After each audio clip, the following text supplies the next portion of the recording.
नमस्कार मित्रांनो, तुम्हाला जर सिंपल प्रेझेंट टेन्स हा शिकायचा असेल तर तुम्हाला फक्त या 3 गोष्टी लक्षात ठेवायला पाहिजे.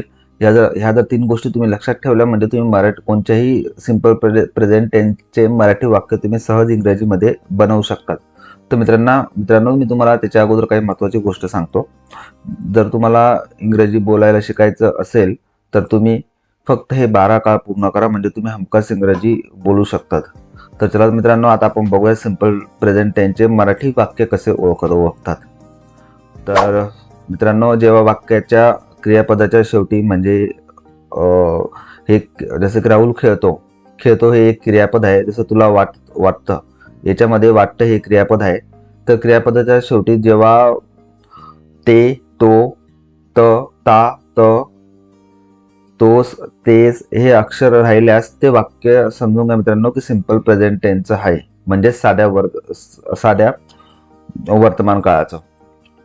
तर शेवटी त लागतो मित्रांनो. जर त लागला तर समजून घ्या ते वाक्य साध्या वर्तमान काळाचं म्हणजे सिंपल प्रेझेंट टेन्सचं आहे. तर मित्रांनो, सिंपल प्रेझेंट टेन्सची आपण आता डेफिनेशन बघूयात. तर मित्रांनो, ही आहे डेफिनेशन. त्याच्यामध्ये सांगितलेलं आहे की जेव्हा एखादी क्रिया पुन्हा पुन्हा होते, एखादे नैसर्गिक सत्य असेल किंवा वर्तमानातील सवय असेल, ते व्यक्त करण्यासाठी साधा वर्तमान काळ वापरला जातो. तर आता आपण हे उदाहरणाद्वारे समजूयात. जसे की मी तिथे दररोज जातो, मी दररोज 10 तास काम करतो, तो सकाळी लवकर उठतो, सूर्य पूर्वेस उगवतो. आता वरील वाक्यामध्ये दररोज जाण्याची किंवा काम करण्याची सवय आहे. जसं की ह्या वाक्यामध्ये बघा, मी तिथे दररोज जातो म्हणजे तो दररोज जातोय तिथं. ती क्रिया पुन्हा पुन्हा होते. तो 10 तास काम करतो, हे काम करण्याची क्रिया पुन्हा पुन्हा दररोज होत आहे. जसं की तो सकाळी लवकर उठतो हे रोजच आहे. जसं सूर्य पूर्वेस उगवतो हे एक नैसर्गिक सत्य आहे. तर मित्रांनो, तुम्हाला डेफिनेशन याची समजली असेल सिंपल प्रेझेंट टेन्सची. तर मित्रांनो, आता आपण पुढे बघूयात इंग्रजी बोलताना साध्या वर्तमान काळाचे वाक्य इंग्रजीमध्ये कसे बनवायचे. तर त्यांचे नियम आणि काही उदाहरणं आहेत. तर पहिले आपण उदाहरणे बघूयात. तर उदाहरणे बघण्या अगोदर पहिले आपल्याला वाक्याची रचना माहिती असायला हवी. तसे त्याची वाक्याची रचना आहे कर्ता प्लस क्रियापदाचे पहिले रूप आणि त्याला लावला जातो यस. तर यस लावण्याचे पण काही नियम असतात, ते पण आपण बघणार आहोत. तर आपण पहिले उदाहरण बघूया मित्रांनो. तू खोटे बोलतो. आता याच्यामध्ये तू हा एक कर्ता आहे आणि खोटे बोलतो हे एक क्रियापद आहे. म्हणजेच क्रियापद म्हणजे आपण त्याला वर्ब म्हणतो इंग्रजीमध्ये.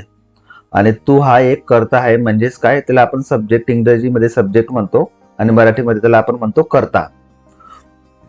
तर खोटे बोलतो याला इंग्रजीमध्ये म्हणतात लाय आणि तू म्हणजे यू. सो यू लाय.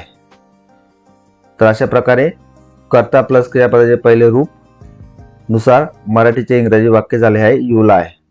तर सेकंड उदाहरण बघूयात मित्रांनो. मी कॉलेजला सायकलने जातो. तर याच्यामध्ये कर्ता आहे मी आणि क्रिया आहे जातो.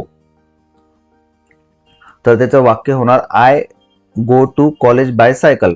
आता हे गो टू हे झालं तुमचं क्रियापद आणि आय झाला हा कर्ता. आणि कुठे जातो, तो कॉलेजला जातो. कशाने जातो, तर सायकलने जातो.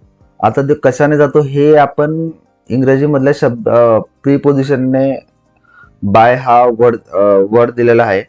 जसे की ने, बाय म्हणजे काय असतं, ने असतो. जसं की मी कॉलेजला सायकल ने जातो म्हणजे I go to the college by the cycle.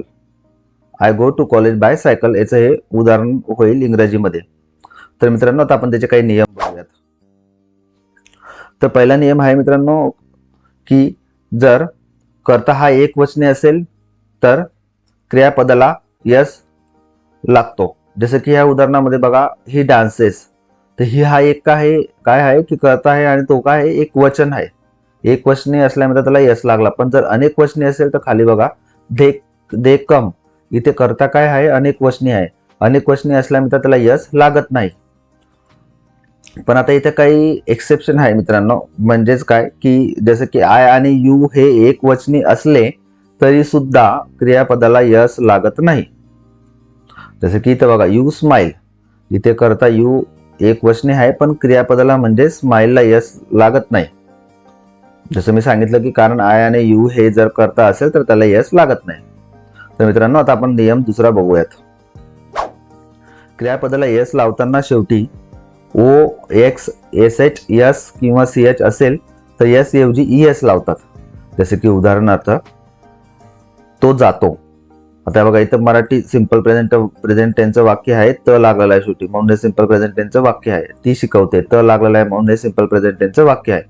तर त्याचं इंग्रजी करताना जसं की इथे क्रियापद आहे गो, पण त्याला ईएस का बरं लागला, कारण की गो नंतर हा ओ एक अक्षर आहे. जसं मी सांगितल्याप्रमाणे ओ एक्स एस एच एस किंवा सी एच असेल तर एस ऐवजी काय असतो, एस न लागता त्याला ईएस लावतात. जसं की ओ नंतर काय लागलेलं आहे, ईएस लागलेलं आहे, आय गोज. जसं की बघा शी टीचेस, तर इथं टीचला काय लागलेलं आहे, ईएस लागलेलं आहे. तर हा झाला मित्रांनो दुसरा नियम. तर नियम 3 आहे मित्रांनो, क्रियापदाला एस लावताना शेवटी वाय असल्यास एस लावतात. उदाहरणार्थ शी क्राय, तर क्राय हा जो वर्ब आहे, क्रियापद आहे, याला वायच्या अगोदर आय करून त्याला सिंपल येस लावला म्हणजे वाक्य झालं शी क्रायज. जसं की सेकंड एक्झाम्पल मध्ये बघूयात आपण, ही ट्राय, तर वायला आय करून येस लावला मित्रांनो.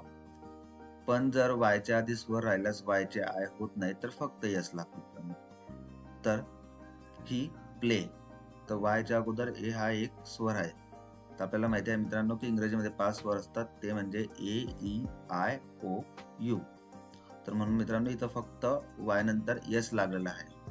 तर मित्रांनो अशा प्रकारे आपण 3 नियम बघितले. तर याच्यामध्ये एकच निघतं की शब्दाच्या शेवटी जर त राहिला तर ते वाक्य साध्या वर्तमान काळाचं असतं, आणि आपण जर साध्या वर्तमान काळाचं वाक्य राहिलं तर मित्रांनो आपण त्याला इझिली इंग्रजीमध्ये कन्वर्ट करू शकतो. ते ह्या रचनेने कर्ता प्लस क्रियापदाचे पहिले रूप आणि यस. तर आपल्याला माहिती यस केव्हा लावायचा आणि केव्हा नाही.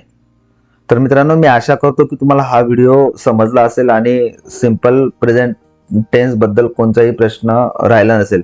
तुम्हाला जर अजून वाक्य बघायचे असेल सिंपल प्रेझेंट टेन्सचे तर तुम्ही या वेबसाईटला व्हिजिट करू शकता. Marathi meaning simple present tense, याच्यामध्ये मी तुम्हाला पूर्ण डीप मध्ये सांगितलेलं आहे सिंपल प्रेझेंट टेन्स म्हणजे काय असतं, आणि त्याचे उदाहरणं सुद्धा मी दिलेले आहे आणि नियम सुद्धा.